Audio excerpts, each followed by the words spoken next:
আজকের এই মোটিভেশন ভিডিওটা একটু আলাদা, কারণ আজকের এই ভিডিওর মধ্যে একটি কাহিনী রয়েছে। আর সেই কাহিনীটা যদি তুমি মন দিয়ে না শোনো তাহলে মোটিভেট হওয়ার জায়গায় তুমি ডিমোটিভেট হয়ে যেতে পারো। সে কারণে আমি তোমাকে বলবো যে আজকের এই মোটিভেশন ভিডিওটা তুমি পুরোটাই দেখো। লজ্জা লাগে বাড়ির পরিস্থিতি দেখে, লজ্জা লাগে নিজেকে দেখে। মাসের পর মাস, বছরের পর বছর পরিশ্রম করছি, তারপরেও সফলতা কী জিনিস সেটা দেখতে পাচ্ছি না। মা বাবা কিছু পয়সার জন্য এদিকে ওদিকে কাজ করে বেড়াচ্ছে এবং পয়সাগুলো জমা করে আমাকে পড়াশোনা করাচ্ছে। যদি আমি সফল না হতে পারি, যদি আমি সাকসেস না হতে পারি, তখন কি হবে? যারা আমাকে নিয়ে স্বপ্ন দেখে তাদের কি হবে? এবং যারা আমার উপরে ভরসা করে বসে আছে তাদের কি হবে? প্রশ্ন করো তুমি নিজেই নিজেকে।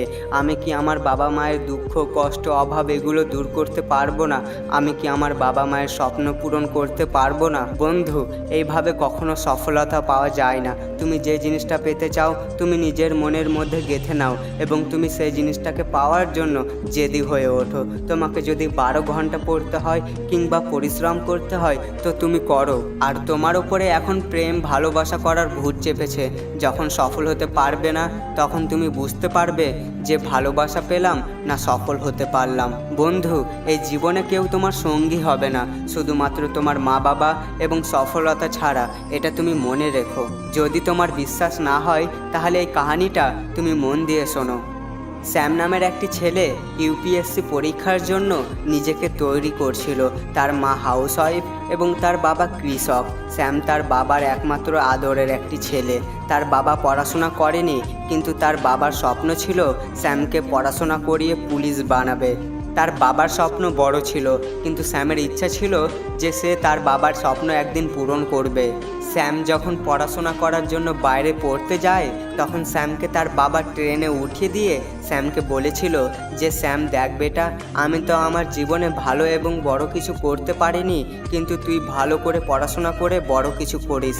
কিন্তু তারপর স্যামও তার কেরিয়ার নিয়ে অনেক সিরিয়াস হয়েছিল। তারপর স্যাম মন দিয়ে পড়াশোনা করছিল, সব কিছু ভালোই চলছিল। স্যামের জীবনে একটি মেয়ে এলো, কিন্তু কিছুদিন পর মেয়েটি স্যামকে প্রপোজ করলো। তারপর স্যামও মেয়েটিকে অ্যাকসেপ্ট করে নিল। তারপর কিছুদিন সব কিছু ভালোই চললো, কিন্তু স্যাম আস্তে আস্তে পড়াশোনায় ফাঁকি দিতে লাগলো।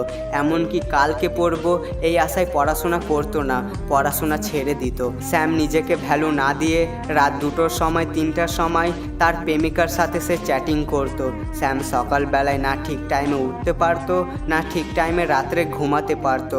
কথাই বলে না যে অতিরিক্ত যে কোনো জিনিস শরীরের পক্ষে ক্ষতিকারক, সেরকমটাই ঘটছে স্যামের জীবনে।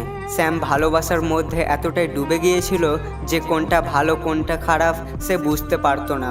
সে বাইরে কি করতে এসেছে এবং তার স্বপ্ন কি, তার বাড়ির কি অবস্থা, তার বাবা মা তাকে কিভাবে পয়সা পাঠাচ্ছে, সব কিছু সে ভুলে গিয়েছে। স্যাম তার ভুল তখন বুঝতে পারলো যখন তার সমস্ত বন্ধুরা কোনো না কোনো জায়গায় সিলেকশন হয়ে কোনো না কোনো জায়গায় জব করছিল। স্যাম তখন ভালোবাসার চক্করে কোনো জায়গায় জব পেল না, সে বেরোজগার এবং বেকার হয়ে গেল।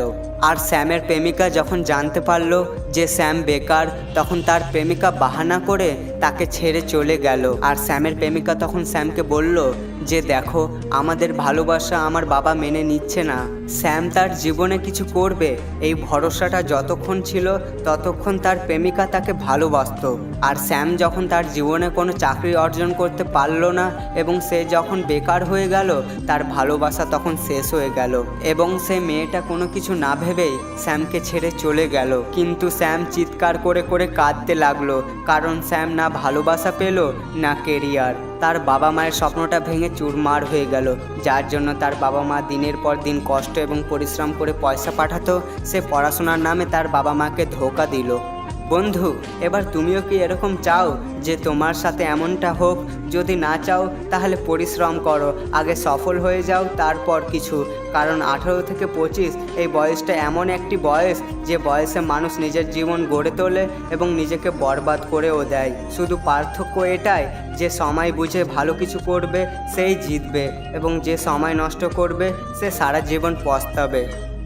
এখনও যদি তুমি তোমার ভাইয়ের চ্যানেলটিকে সাবস্ক্রাইব না করে থাকো তাহলে ভালোবেসে তুমি তোমার ভাইয়ের চ্যানেলটিকে সাবস্ক্রাইব করে নাও। আবার দেখা হচ্ছে সবার সাথে পরবর্তী ভিডিওতে। সবাই ভালো এবং সুস্থ থেকো। খোদা হাফেজ।